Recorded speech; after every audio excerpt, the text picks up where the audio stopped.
Ce qui voudrait dire, les 45 millions que nous avions bêtement investis dans Barcelone et les autres clubs, ce serait logique d'investir autant de millions pour le concert de Fally. Après le Doc Eiffel, Zénith de Paris, Accor Hotel Arena, ex-Bercy ou encore U-Arena, Fally Ipupa se produira au Stade de France. Cette annonce, à la fois historique et inédite pour la musique congolaise, a engendré de multiples polémiques, notamment celle du financement du concert de Dicap La Merveille. Dans cette vidéo, nous allons faire une analyse critique pour essayer de démêler le vrai du faux et comprendre ce qui s'est exactement passé. Beauté mes chers auditeurs, j'espère que vous vous portez très bien. Eh bien, Fally Ipupa a annoncé le 1er octobre 2025 via tous ses réseaux sociaux sa production au Stade de France. Cette production à la fois inédite pour la musique congolaise, mais aussi pour la musique africaine francophone, puisque Fally Ipupa n'est que le deuxième artiste après Burna Boy à défier ce stade mythique.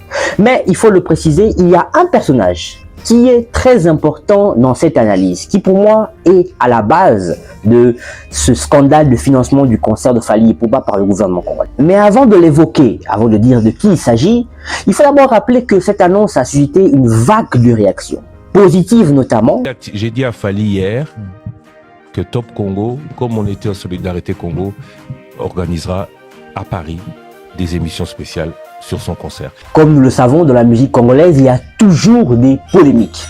Voilà pourquoi, au début du mois de novembre, un document signé le 18 octobre, notamment par la ministre de la Culture, entre guillemets, demandant à ce qu'il puisse être décaissé près de 1 million de dollars pour accompagner le concert de Fally Ipupa a fuité sur les réseaux sociaux. Il en fallait de très peu pour que tous les observateurs, les internautes s'emparent de ce document, s'emparent de la polémique pour émettre des avis divers et variés. Très vite, des personnalités proches de Fally Ipupa, des collaborateurs proches, j'allais dire, notamment Soulé Kaouka, ont réagi fermement en remettant les pendules à l'heure, en expliquant que le concert était déjà bouclé, notamment avec la production, avec le producteur de U-Arena de Fally Ipupa et même du Stade de France de Burna Boy. Donc, mais lorsque l'on fait une analyse assez approfondie, on se rend compte qu'il y a une personne qui était allé rencontrer la ministre de la Culture. Il s'agit tout simplement de Zachary Baba-Bassoué. Aux aspects non liés directement au concert, c'est un peu les aspects sur lesquels le cabinet de son Excellence Madame la Ministre va faire appel à plusieurs experts du domaine pour que l'accompagnement soit au sommet de cet événement qui reste quand même historique pour l'histoire de notre pays et même du monde culturel en général. Peu de temps après, ce document fuite donc. Alors, est-ce qu'il y a un lien ou il s'agit simplement d'une coïncidence? Mais le plus important, c'est que l'artiste lui-même, Fally Ipupa, a pris la parole sur les ondes de Top Congo FM pour essayer de remettre les choses à l'endroit. Congolais, il faut ce genre de bêtises. Je précise bien ce genre de bêtises. Je n'ai jamais 20 ans de carrière, nous l'État congolais paye 10 dollars pour le dernier concert au Tobetari il y a Solidarité pour le Bango. Je suis venu chanter sans cachet pour le Congo. Et je pense que le Congolais intelligent ou cultivé, que je ne suis pas dans ce genre de démarches. Au son ta concert, non, faut le là, non, moi je suis un artiste professionnel. Quelques minutes, quelques heures après ce démenti de Fally Ipupa, on a notamment vu le ministère de la Culture qui a réagi à travers un communiqué précisant que ce document n'était pas authentique. Alors, le plus important, c'est qu'il faut comprendre que lorsque l'on se produit au Stade de France, c'est qu'il y a toute une organisation derrière.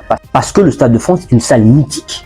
Quiconque ne peut pas s'y produire, comme l'a dit Fally Ipupa, et certainement que tout a été bouclé en termes de production, de date. Rappelons-le, le concert aura bel et bien lieu le 2 mai 2025. Alors, à l'image de tout ce que nous connaissons dans notre pays comme corruption, comme acte malveillant, eh bien, il faut le dire que certainement, il y a des personnes qui ont voulu se remplir les poches derrière ce concert de Fally Ipupa, en est prétextant avoir des moyens pour notamment accompagner ce concert à travers la presse, des documentaires. Mais le plus important, pour moi, ce que l'État congolais doit faire, c'est d'essayer d'accompagner l'artiste en émettant des plateformes des plateformes qui vont promouvoir son concert, qui vont l'aider à vendre plus de billets, qui vont permettre aussi à travers l'aura de Fally Ipupa que la République démocratique du Congo soit de plus en plus visible à travers le monde, notamment dans le conflit qui concerne la partie est de notre pays. Mais surtout, on n'a pas besoin de dépenser 1 million pour cela, surtout dans la situation dans laquelle nous sommes.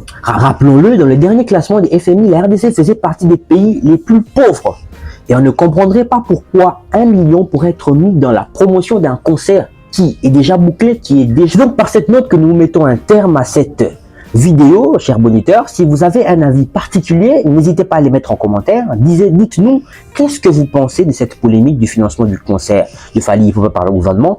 Est-ce que le gouvernement doit faire quelque chose? Si oui, comment? Sinon, pourquoi? N'oubliez surtout pas de vous abonner massivement, partager, commenter pour faire grandir la communauté de la bonité. Allez, au plaisir de vous voir très bientôt pour de nouvelles vidéos encore plus instructives et analytiques. Merci.